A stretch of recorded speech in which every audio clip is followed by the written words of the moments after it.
Hello નમસ્કાર મિત્રો, હું પંકજ કંજારિયા મારી યુટ્યુબ ચેનલ ગુજરાત જીકે ગુરુ પર ફરી એક વખત તમારું હાર્દિક સ્વાગત કરું છું. મિત્રો, આજે આપણે આ વિડીયોની અંદર બિન સચિવાલયની જે 2019માં ભરતી આવી રહી છે તેના માહિતી માટેનું ડિસ્કશન કરીશું, જે તમને ખૂબ જ ઉપયોગી થશે આવનારી બિન સચિવાલયની ભરતીમાં.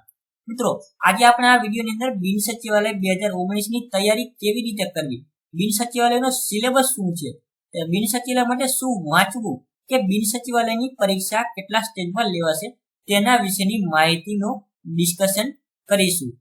મિત્રો, આ વિડીયો શરૂ કરતા પહેલા જો તમે અમારી યુટ્યુબ ચેનલ ગુજરાત જીકે ગુરુ પર નવા હોય અને અમારી યુટ્યુબ ચેનલ ગુજરાત જીકે ગુરુને હજી સુધી સબસ્ક્રાઇબ ન કરી હોય તો વિડીયોની નીચે લાલ કલરનું સબસ્ક્રાઇબનું બટન હશે તે દબાવીને સબસ્ક્રાઇબ કરી દો તથા બાજુના બેલ આઇકન પર ક્લિક કરી દો, જેથી કરીને અમારા નવા વિડીયોની નોટિફિકેશન તમને ઝડપથી મળતી રહે. તથા વિડીયોને શરૂ કરતા પહેલા લાઈક કરી દો, શેર કરી દો. તમને મૂંઝવતા કોઈ સવાલ હોય, તમારા કોઈ પ્રશ્ન હોય તો અમને કોમેન્ટમાં જરૂર બતાવો. તો ચાલો મિત્રો જોઈએ આપણે આ વિડીયો.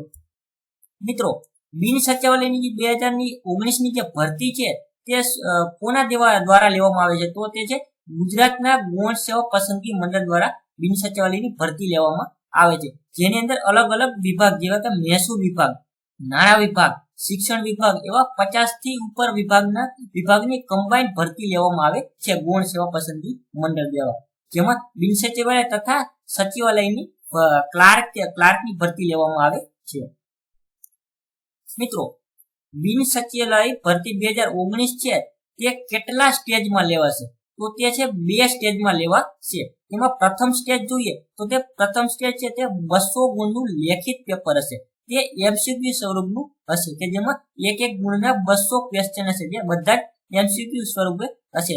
ત્યારબાદ જે પ્રથમ સ્ટેજમાં પાસ થશે, એટલે કે પ્રથમ સ્ટેજમાં જેટલી આપણે વેકન્સી છે તેના 3 ગણા પાસ કરવામાં આવશે. ત્યારબાદ જે 3 ગણા પાસ થશે તેને બીજા સ્ટેજમાં ટાઈપિંગ ટેસ્ટ આપવાનું રહેશે કે જે 100 ગુણની ટાઈપિંગ ટેસ્ટ હશે. તેની અંદર 20 માર્કનું કમ્પ્યુટર, 20 માર્કનું અંગ્રેજી ટાઈપિંગ, 20 માર્કનું ગુજરાતી ટાઈપિંગ રહેશે, પ્લસ 60 માર્કનું છે તે અલગ અલગ વર્ડ, એક્સેલ, પાવર પોઈન્ટ ને ટેન્ડર નોટિસ ને વગેરે રહેશે. મિત્રો, હવે આપણે જોઈએ બિન સચિવાલયનો સિલેબસ શું છે. આપણે લેખિત પરીક્ષા વિશેનું આજે ડિસ્કશન કરીશું. મિત્રો, સિલેબસમાં છે પ્રથમ 25 ગુણનું છે ગુજરાતનો ઇતિહાસ અને વારસો, કે જે 25 ગુણનું રહેશે. ત્યારબાદ છે 25 ગુણનું ગુજરાતી ગ્રામર, ત્યારબાદ છે 25 ગુણનું અંગ્રેજી ગ્રામર, અને ત્યારબાદ છે 25 ગુણનું કમ્પ્યુટર અને 50 ગુણનું ગણિત, વિજ્ઞાન અને વર્તમાન પ્રવાહ, જે કમ્બાઇન્ડ 50 માર્કનું પૂછાશે. ત્યારબાદ છે 50 ગુણનું બંધારણ અને જાહેર વહીવટ.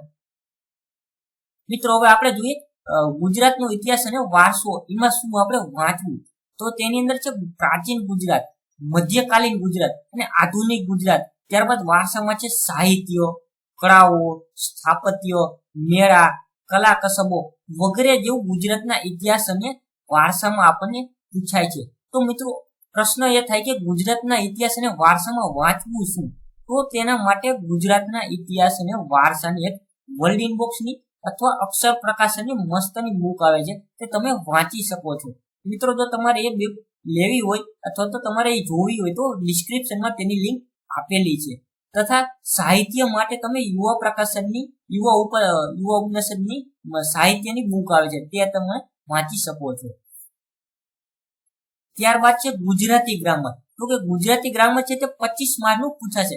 મિત્રો, તમારે સ્કોરિંગ માર્ક કરવા હોય તો તે છે ગુજરાતી ગ્રામર મોસ્ટ આઈએમપી છે કે જેમાં તમે માર્ક ખેંચી શકો છો. તો તેની અંદર છે છંદ, અલંકાર, સમાસ, સમાનાર્થી, વિરોધાર્થી, કહેવતો, રૂઢિપ્રયોગો વગેરે, વિશેષણ, ક્રિયાપદ ને નિપાત જેવા પૂછાય છે. મિત્રો, તેમની અંદર તમે અક્ષર પ્રકાશન અથવા લિબર્ટી પ્રકાશનની બુક વાંચી શકો છો. તે તમને ખૂબ જ ઉપયોગી થશે, જે ગુજરાતી ગ્રામરમાં તમને મદદ મળશે તમને. ત્યારબાદ છે અંગ્રેજી ગ્રામર, તે પણ 25 માર્કનું પૂછાય છે. મિત્રો, આપણે ગુજરાતના કોઈ પણ સ્ટુડન્ટને મોટા ભાગે આ અંગ્રેજી ગ્રામરમાં જ પ્રોબ્લેમ થતો હોય છે. તેમાં શું પૂછાય છે તો તે છે noun, pronoun, verb forms, adjective, adverb, synonymy, antonymy, article, preposition, tense કે degree of comparison, idioms, one word substitution વગેરે જેવું અંગ્રેજી ગ્રામરની અંદર તમને પૂછાશે.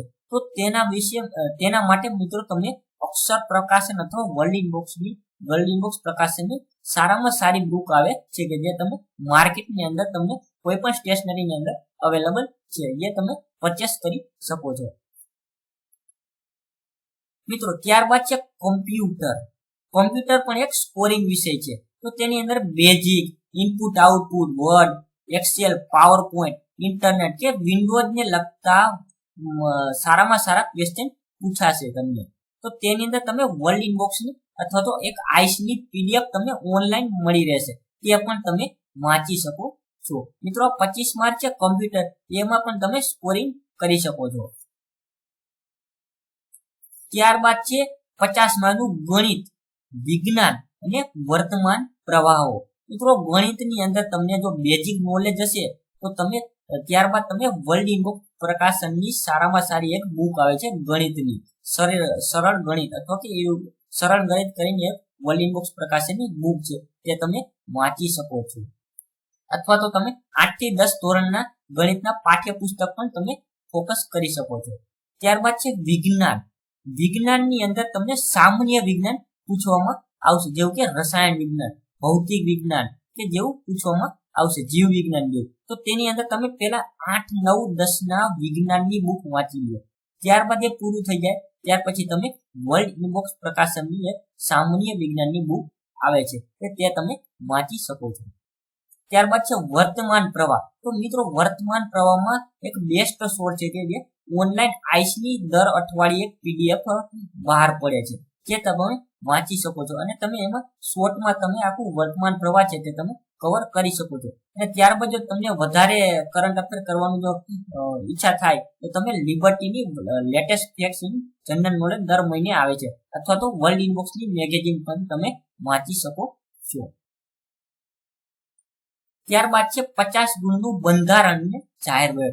મિત્રો બંધારણ અને જાહેરવેર છે એ બિન સચિવાલય માટે ખૂબ જ મહત્વનું છે.